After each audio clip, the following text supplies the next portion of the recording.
bem? Essa aula vai ser uma aula para auxiliar vocês nessa primeira avaliação, tá bem? Então, vou falar sobre o dogma central da biologia e a mutação, nutrientes e digestão, tá bem? Vem comigo. Então, eu tenho aqui, ó, aqui está um exemplo de uma célula nossa. Essa nossa célula tem núcleo, dentro do núcleo que é guardado material genético, chamado de DNA, né?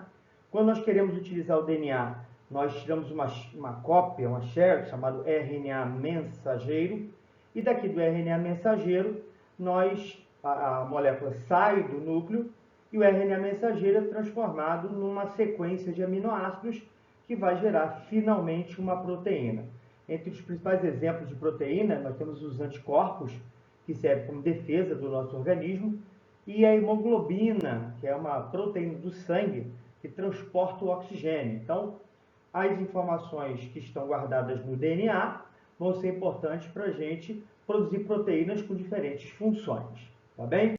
Então, no primeiro momento, eu ensinei para vocês como fazer a segunda molécula de DNA. Aqui tem a primeira molécula, nota que ela é escrita com 4 nucleotídeos, a adenina, timina, guanina e citosina.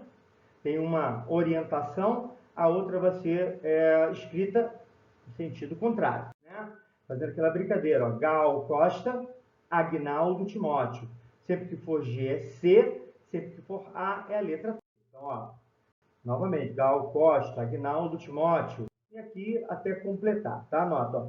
T com A, G com C, G com C, G com C, A com T e T com A. Agnaldo Timóteo, Gal Costa, você faz a segunda fita de DNA.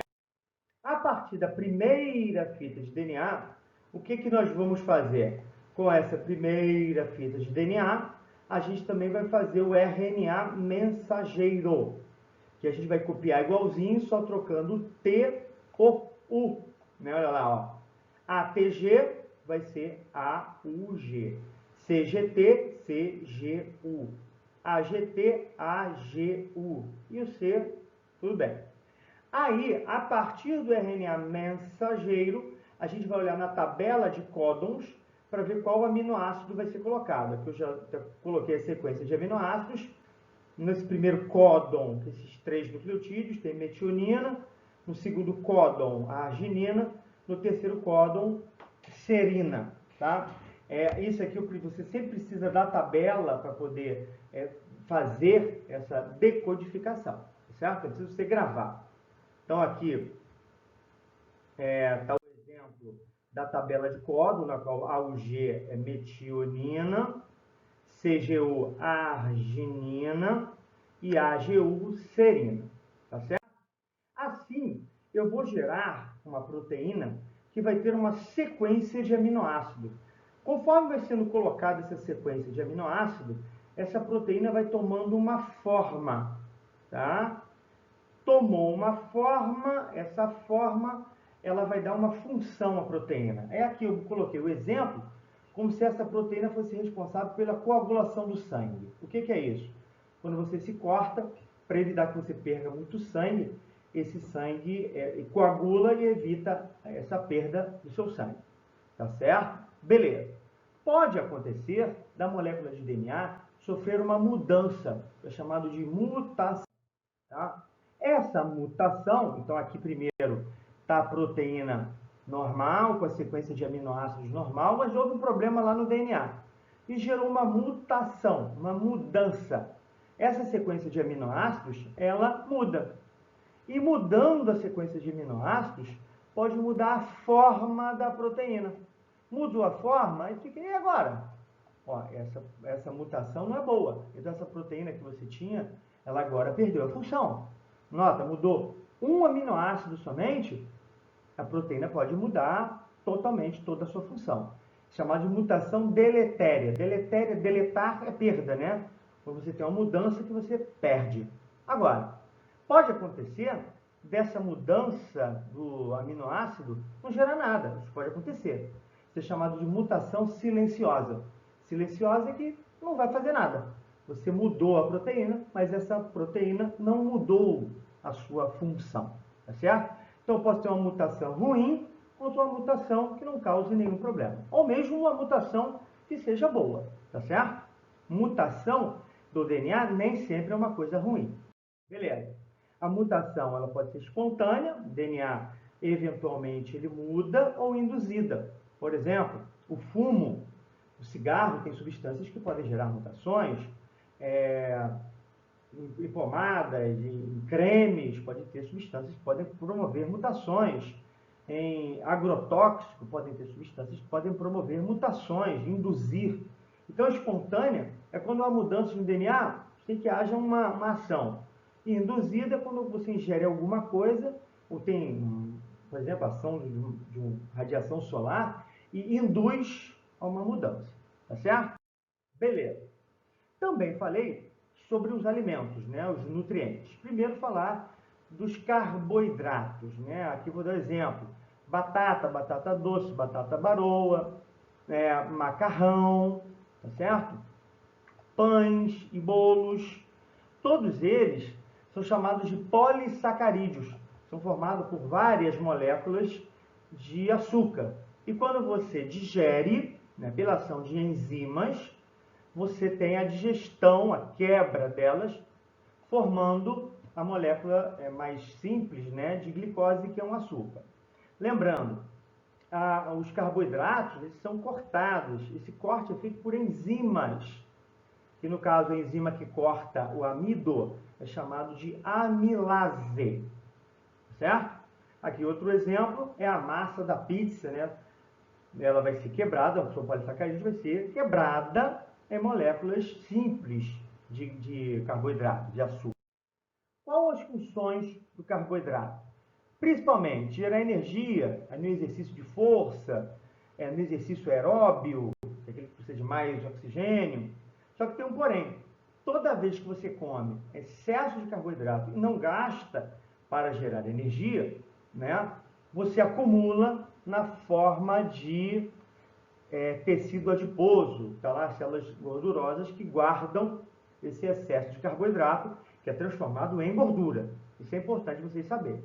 Todo excesso de carboidrato é transformado em gordura. Beleza. Nós também temos os alimentos que contêm gordura, né? Aí os óleos, né? Sementes. Incluir aqui sardinha, apesar de ter bastante proteína, tem um óleo importante chamado de ômega 3, o atum, é um óleo extremamente importante. Eu tenho aqui, incluir aqui, ó, queijo amarelo, que também é rico em gordura, aqui bacon, que também é rico em gordura, a carne vermelha tem regiões que também tem rica em gordura, eu posso até usar o frango, a pele do frango também tem muita gordura, tá certo? Também tem a função de gerar energia, principalmente durante o jejum. Nota que aqui está a célula adiposa, que é a célula que guarda gordura. Nota que ela está aqui, ó, esse grande espaço que aparentemente está vazio da célula, ela está armazenando gordura para a gente gastar durante o jejum, que é aquele momento que a gente não está se alimentando, ou mesmo durante o exercício físico. Tá? Nós podemos também utilizar. Beleza, e aqui as proteínas, né? Carne vermelha, carne de frango, a lentilha, carne de peixe, ovos, leite, o próprio queijo. São alimentos que contêm proteína. Para que a proteína? A proteína serve muito para a construção das nossas proteínas. Então aqui eu tenho uma imagem do indivíduo fazendo musculação, né?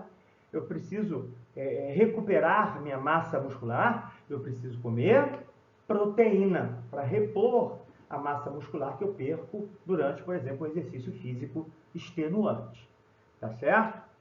Também podemos utilizar a proteína como produção de energia, principalmente quando eu tenho exercício físico ou jejum prolongado, muito longo. Aí eu começo a perder massa muscular para gerar energia.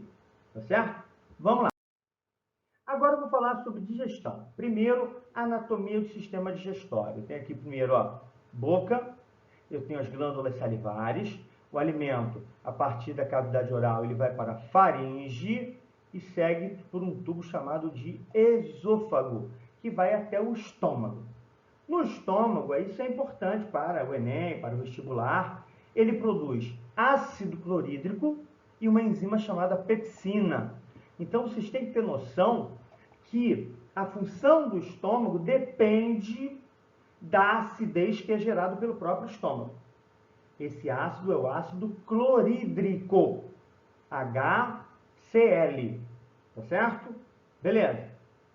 Após o alimento se misturar aqui com a secreção ácida do estômago, ele segue, no caso o bolo alimentar, né, segue aqui para uma região onde está ligado ao pâncreas. Essa região aqui já é o intestino delgado, tá? E aqui o pâncreas é uma glândula que vai liberar substâncias aqui dentro do intestino.